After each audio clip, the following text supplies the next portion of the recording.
හොඳයි ළමයි. අපි එහෙනම්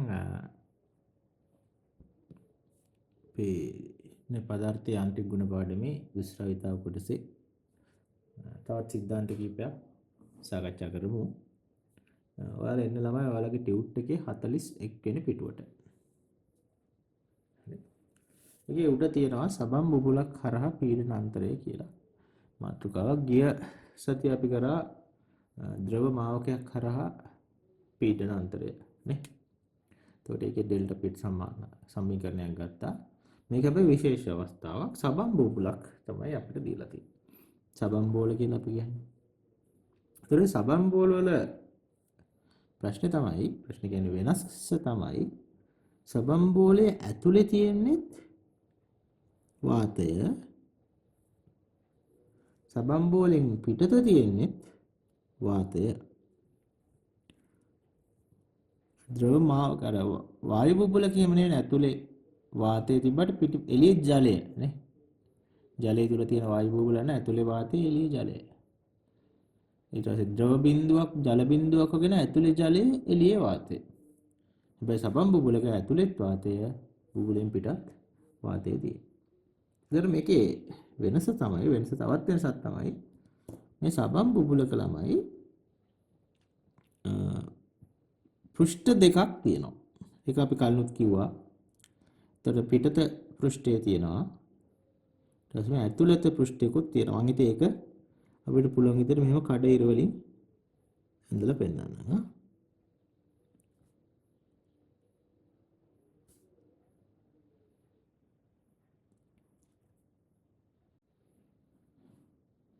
හරි ළමයි. එතකොට පිටත පෘෂ්ඨය මට ඇතුළේ පෘෂ්ඨය මෙහෙම කඩේර වලින් ඇඳලා පෙන්නන්න. මේ කඩේරෙන් ඇඳලා තියෙන ඇතුළේ පෘෂ්ඨය.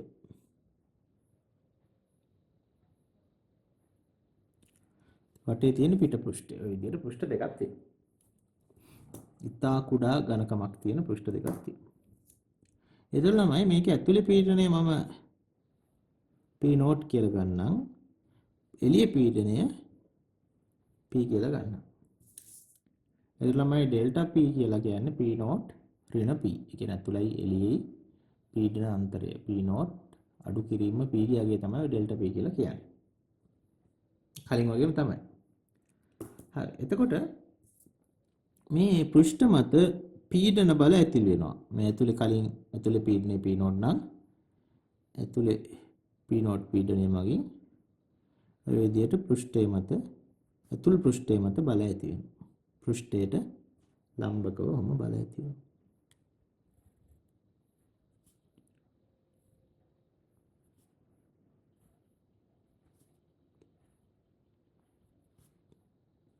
ඔය විදිහට ඊට පස්සේ එළියේ මේ P පීඩනය මගින් බාහිර පෘෂ්ඨය මතත් බල ඇති වෙනවා.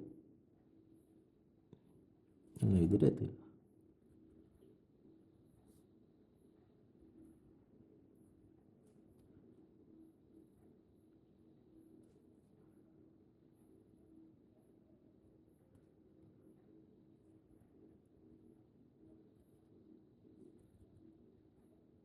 බල ඇති වෙනවා. හරි. ඊට පස්සේ දැන් අපිට මේ ඩෙල්ටා P මේක ඇතුළ සහ පිටත පීඩනාන්තරය හොයාගන්න ඕන. අර කලින් ගිය සතියේ වීඩියෝ එකේ අපි කරා වගේ මේක හරියට මැදින් කපනවා. වෙන් කළා එක අර්ධයක් විතරක් සලකනවා. ඒතර ඒකෙත් ළමයි අර ඇතුලේ තියෙන සබම් පෘෂ්ඨය මම වෙනම කඩේරි වලින් අඳින්නම්. ඇතුලේ තියෙන සබම් පෘෂ්ඨය. ඔය අඳින්නේ අභ්‍යන්තර පෘෂ්ඨය.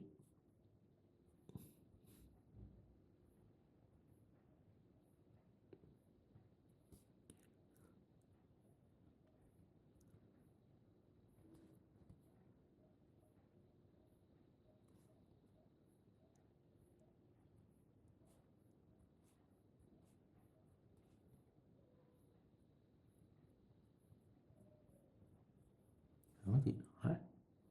එතකොට පීඩන දෙකත් මම අඳින්නම්. ඇතුලේ පීඩනය P නෝට්, එළියේ පීඩනය P. හරි. එතකොට අර පෘෂ්ඨ මත ඇති වෙන පීඩන බල ටිකක් තියෙනවා. ඇතුල් P නෝට් පීඩනයෙන් ඔය විදිහට ඇති වෙන බල.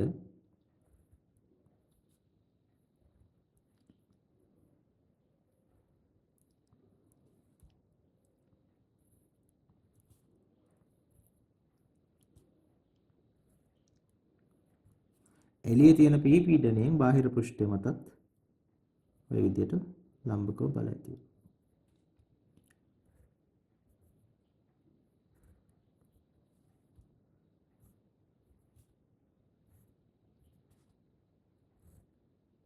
බල ඇති. ඊට පස්සේ අනිත් ඒ තමයි ළමයි මෙන්න මේ පෘෂ්ඨයේ තියෙනවනේ මෙන්න මේක දිගේ දැන් පෘෂ්ඨික ආතති බල ඇති වෙනවා. ඒ විදිහට අඳින්න මේ බාහිර පෘෂ්ඨයෙන් ඇති වෙන පෘෂ්ඨික ආතති බල ටික.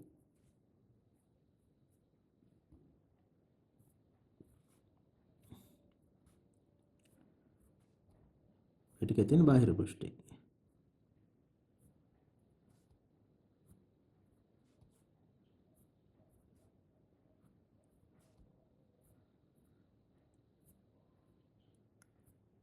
හරි. ඒ කියන්නේ මේ ඊතල ඔක්කොම පටන් ගත්තේ බාහිර පෘෂ්ඨයේ PT ලක්ෂ වලින්. ඒ වගේම ළමයි මේ අභ්‍යන්තර පෘෂ්ඨේනුත් පෘෂ්ඨිකාතති බලය තියෙනවා පෘෂ්ඨය මතත්. ඒක මම මේ කළු පාටින් අඳින්නම් පැටලෙයිද? නිල් පාටින් අඳින්නම්කෝ. එතකොට මේ ඊතල ටික පටන් ගන්නෙ මේ අභ්‍යන්තර පෘෂ්ඨයේ ඉඳන්.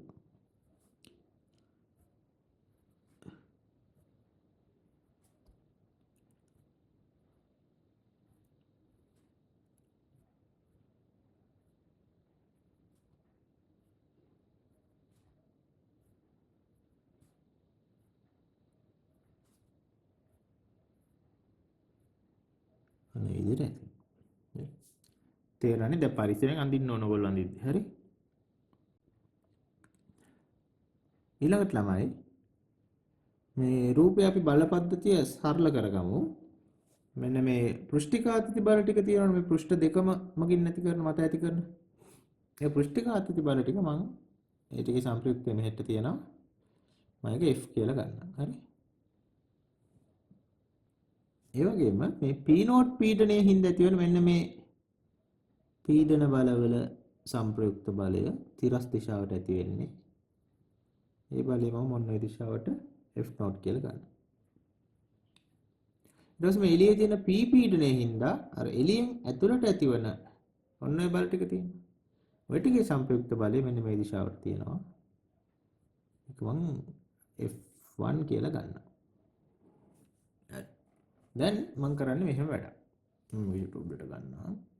දැන් මම කරන්නේ මෙන්න මෙයාගේ වම් පැත්තට තියෙන බල දකුණු පැත්තට සමාන කරනවා. සමතුලිත වස්තු වන්නේ. වමට බල සමානයි දකුණට බල. ඊට වමට තියෙන F තියෙනවා. ආයේ F1 මේ බලයත් වමට තියෙනවා. ඊට වම් පැත්තට තියෙන බලය ඉන්නේ F ධන F1. දකුණු පැත්තට තියෙන බලය වෙන්නේ F0. හරිනේ.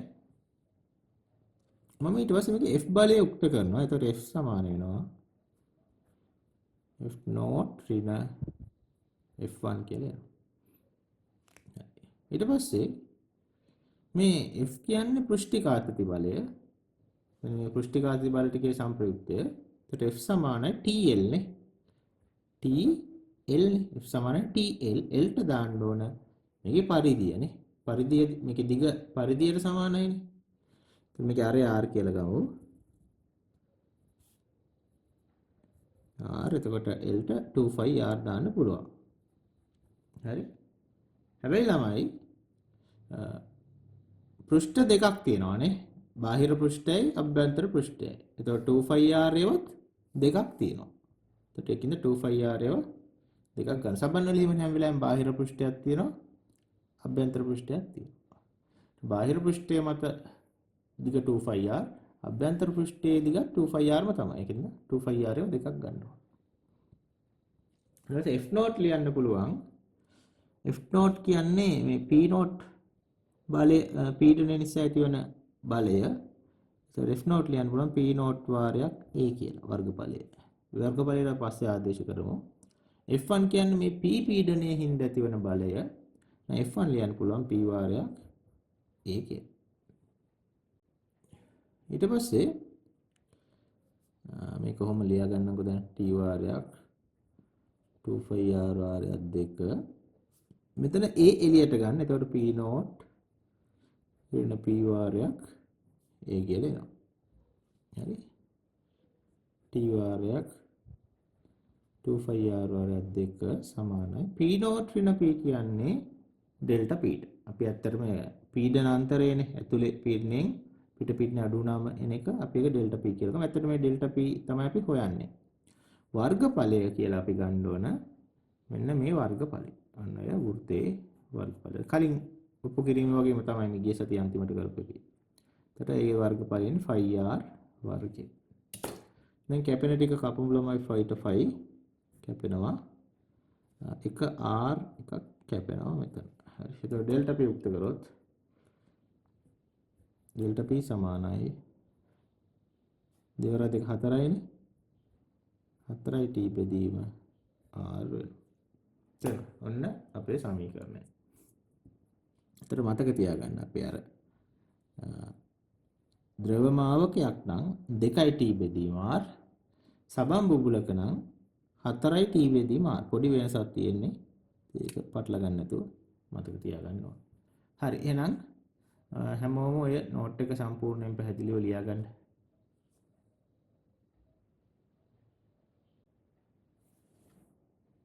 හොඳයි ළමයි. අපි ඊළඟට මේ පිටුවෙන් පහළට යන උදාහරණ කියලා තියෙනවා. පොඩ්ඩක් අර පොඩි අපිට නිතරම හම්බ වෙන ගණන් වර්ගයක් පොඩ්ඩක් සාකච්ඡා කරන්න යන්නේ. මෙන්න මේ වගේ නලයක් තුල දැන් උදාහරණ පළවෙනි එක හොඳේ නලයක් තුල මෙහෙම ද්‍රවයක් පොඩි ද්‍රව කඳක් හිර වෙලා තියෙනවා.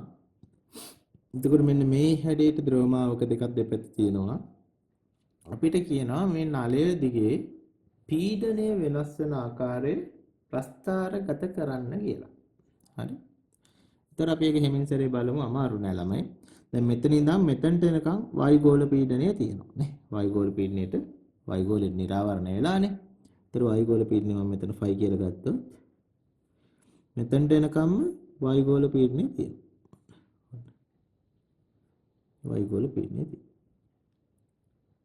ඊට පස්සේ ළමයි දැන් මාවකයක් හරහා යනකොට ළමයි පීඩන අන්තරයක් තියෙනවා නේ. මෙතන මේ මාවකය ගත්තොත් අපි ඉගෙන ගත්තා 2t බෙදීම r නේ. සබන් නෙවෙයිනේ 2t බෙදීම r පීඩන වෙනසක් තියෙනවා. ඒතකොට ළමයි හැම වෙලාවෙම මාවකයේ ඇතුල් පැත්තට වඩා එළිය පැත්තේ පීඩනය අඩුයි. හරි. ඒ කියන්නේ මේකෙන් මේකට එනකොට තමයි පීඩනය අඩු වෙනවා. ශනිකව අඩු වෙනවා. මාවකයක් කරා යද්දි පීඩනය වෙනස් වෙනවා. ඒතර මේ වෙනස 2t බෙදීම r ට සමානයි. හරි. ඊට පස්සේ මේක ඇතුලේ ආපහු පීඩනය මේක දිගේ වෙනස් වෙන්නේ නැහැ නියතයි. ඒක ඇතුලේ පීඩනය ඔන්නෝම තියෙන්නේ. ඊට පස්සේ මේ මාවකයෙන් එළියේ ඉඳන් ආය ඇතුල් පැත්තට එන්නේ නේ. අපි මේ වක්‍ර මේක ඇතුල් පැත්ත මේ පිට පැත්ත. ඒතර ආය මේ මාවකේ හරහා යනකොට ආය පීඩන වෙනසක් තියෙනවා. එතන පිට පැත්තට වඩා මාවකේ ඇතුල් පැත්තේ පීඩනේ වැඩි. ඒතර පීඩනය අපෝ එකපාරම වැඩි වෙනවා. ඊට පස්සේ ආයේ එළියේදී තියෙන වායුගෝල පීඩනය. ඒතර මේ මට්ටමට වෙන්න ඕන. අර වායුගෝල පීඩනයේ මට්ටමටම ඇවිල්ලා එළියේ දිගටම වායුගෝල පීඩනය ඔන්නෝම තියෙනවා. ඒතර ඔන්නෝක තමයි මේ නලයේ දිගේ පීඩනය වෙනස් වෙන ආකාරය. ඉතින් ගණන් විභාගෙදී එක එක හැඩයට නල දෙනවා. එක එක විදියව. ඒවා හදද්දී ඒ තර්කයෙන් ගන්න තියෙන්නේ. අපි දෙවෙනි උදාහරණයක් කරමු. තවත් පැහැදිලි වෙයි. දැන් ළමයි මේකේ මෙතන වායුගෝල යට නිරාවරණය වෙලා හින්දා වායුගෝල පීඩනය තියෙන්න ඕනේ. මම ගන්නම් වායුගෝල පීඩනය මේ හරිය වගේ කියන 5. එතන මෙතනට එන කවුණු 5 තියෙනවා. වායුගෝල පීඩනය තියෙනවා. ඊට පස්සේ මේකෙන් මෙතනට යනකොට පීඩන අන්තරයක් එනවා. ඇතුලෙන් එළියට යන්නේ. මාවකේ ඇතුල් පැත්තේ ඉඳන් එළිය පැත්තට යනකොට පීඩනය අඩු වෙන්න ඕන. හැම වෙලාවෙම එළිය පීඩනය අඩුයි. මාවකේ එළිය පැත්ත කියන්නේ මේ පැත්ත. දැන් අපි එක තේරුම් ගන්න ළමයි කට්ටිය වරද්ද ගන්න. දැන් මෙහෙම ගත්තොත් මාවකයක් කොහොම තියෙනවනම් මේ පැත්ත ඇතුල් පැත්ත මේ පැත්ත පිටපැත්ත. තේරෙනවද? මාවකේ මෙහෙම තිබ්බොත් මේ වක් වෙලා තියෙන පැත්තේ ඇතුළේ මේක ඇතුල් පැත්ත. මේකට තමයි පිටපැත්ත කියන්නේ. ඇතුල් පැත්ත පිටපැත්ත. මේකේ ඇතුල් පැත්ත පිටපැත්ත. ඒතර ඇතුලෙන් පිටතට ගියේ. මේක ඇතුලේ පීඩනය නියතයි ආය. නියත පීඩනයක් තියෙනවා. ඊට පස්සේ ආය පිට ඉඳන් ඇතුළට යන්නේ. එතකොට පීඩනය ආපහු වැඩි වෙනවා නේ. එතකොට වැඩි වුණා. ඒක ළමයි අර කලින් ෆයිට් වයිගෝල පීඩනයට වඩා වැඩි වෙනවා. ඊට පස්සේ මේක ඇතුලේ ආපහු නියත පීඩනයක් තියෙනවා.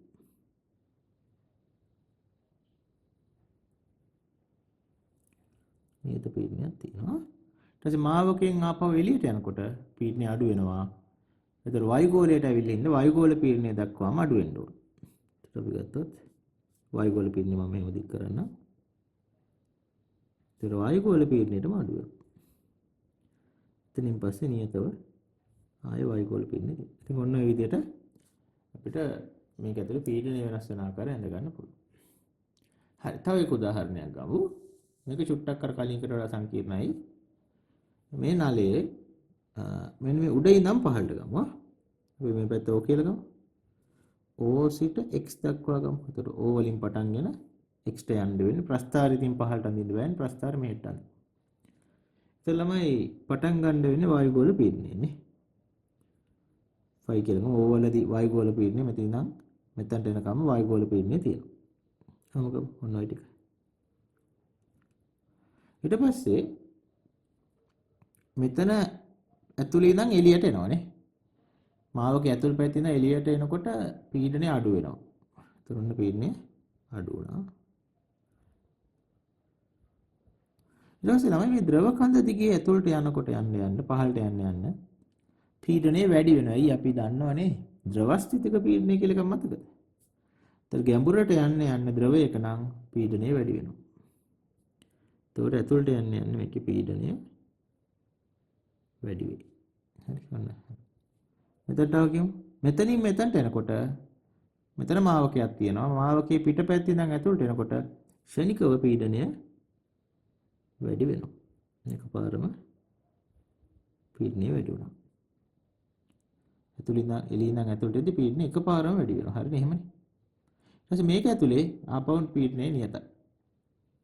මෙතනට එනකම්ම පීඩනය නියතව තියෙනවා.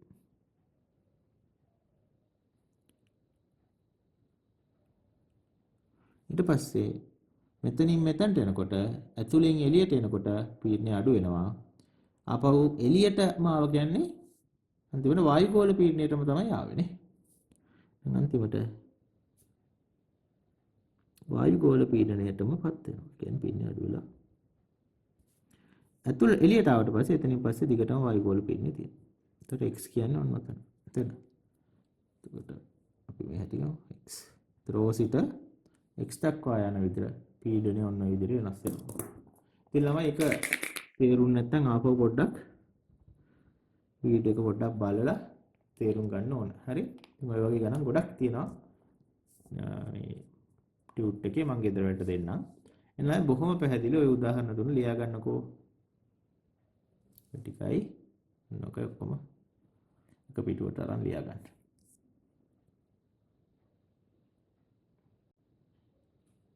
හොඳයි ළමයි අපි යමු ඊළඟ පිටුවට පිටු අංක 42. හරි. මාතෘකාව තියෙනවා කේශික උද්ගමනය සහ කේශික පාතනය කියලා. ඉතින් අපි බලමු මොකද්ද කියලා. අපි හිතමු මෙහෙම. අපි හිතමු ජලය ගමුකෝ ළමයි. ජලයේ අපි කේශික නලයක් ගිල්ලලා තියනවා කියලා හිතමු. හරි? එතන මම මේ අඳින ජල පෘෂ්ඨය.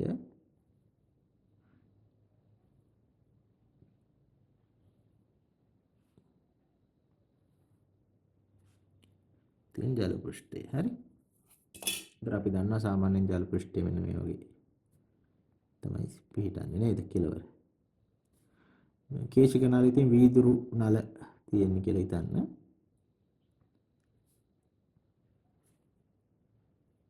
ඒතර මේ යට ජලය.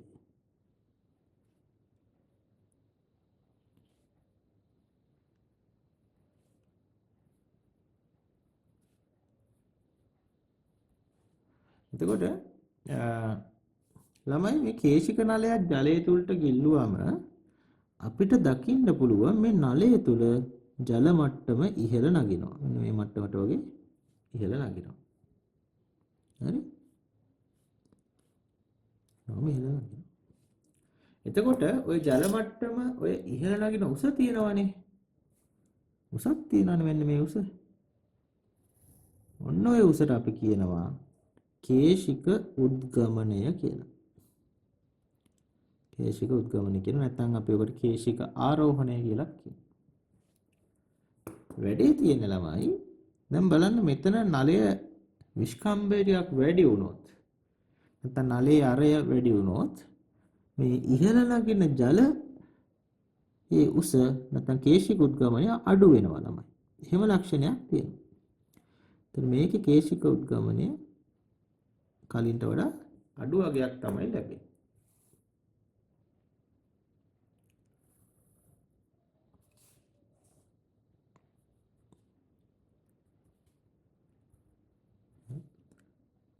ඊට පස්සේ නලයේ ආරය තවත් වැඩි වෙනකොට කේශික උද්ගමනය තවත් අඩු වෙනවා.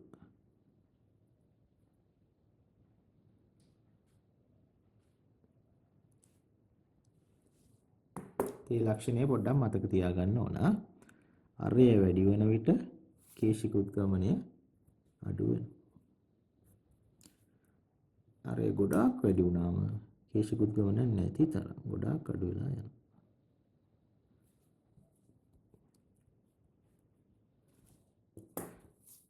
හරි. ඉස්සෙල්ලා අපි කියවගමු උඩ තියෙන ඡේදය. කේශික නලයක පහළ කොටස ජලයේ ගිල්ලූ විට නලයේ ඔස්සේ ජලය කිසියම් උසක් ඉහළ නැග සමතුලිත වන බව නිරීක්ෂණය කළ හැකිය. එවිට නලය තුල ජල මට්ටම පිටත ජල මට්ටමට වඩා ඉහළින් පිහිටයි. මෙම ජලයේ ඉහළ නගින උස ප්‍රමාණය කේශික උද්ගමනය නැත්නම් කේශික ආරෝහණය ලෙස හඳුන්වයි.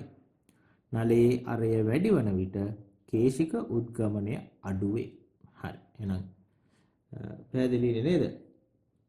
හරි. මම මේ h කියලා ලකුණු කරපු උස අපිට නම් කරන්න පුළුවන් මොකක්ද ඒක? කේශික උද්ගමනය. හරි. රූපේ සම්පූර්ණ කරගන්නකො ළමයි.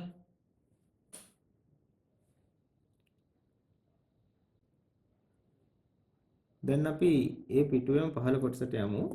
උත්තර කියන්නේ අපි හිතුව මෙහෙම.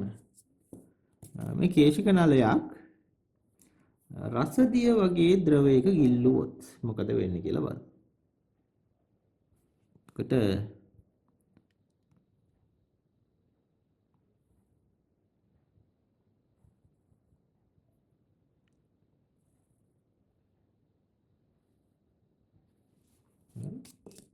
මේ රසදිය.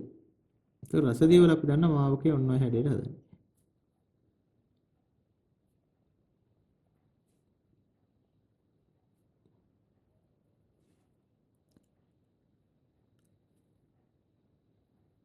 හරි. මේ යට තියෙන රසදිය හොඳේ. ජලය නෙවෙයි. මෙතනදී කතා කරන්නේ රසදිය වගේ ද්‍රවයක්.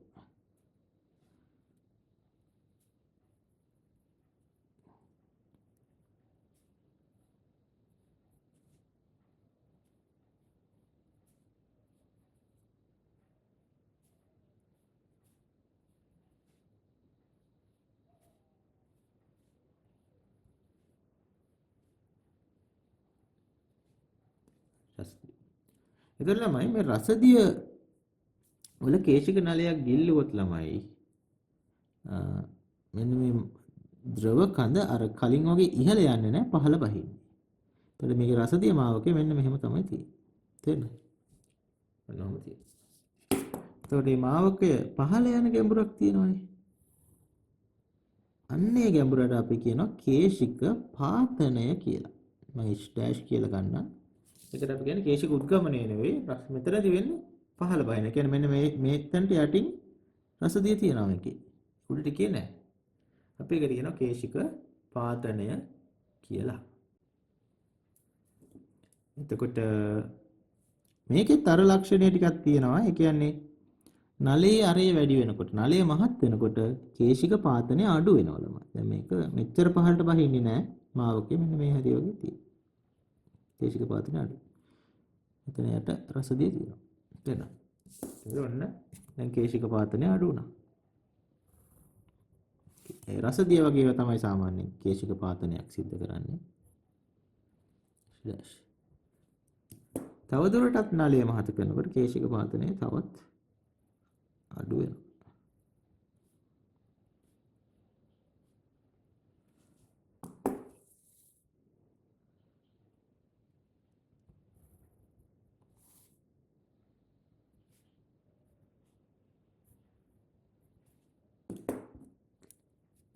ගොඩක් මහත නලයක කේශික පාතනය ගොඩාක් අඩුයි. ඔන්න ඒ වගේ තියෙනවා. මේ යට රසදිය තියෙනවා.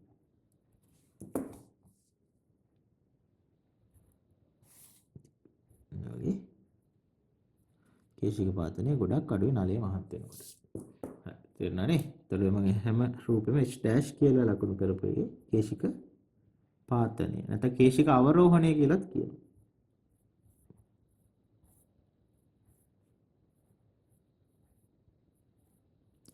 හරි කියවගමු.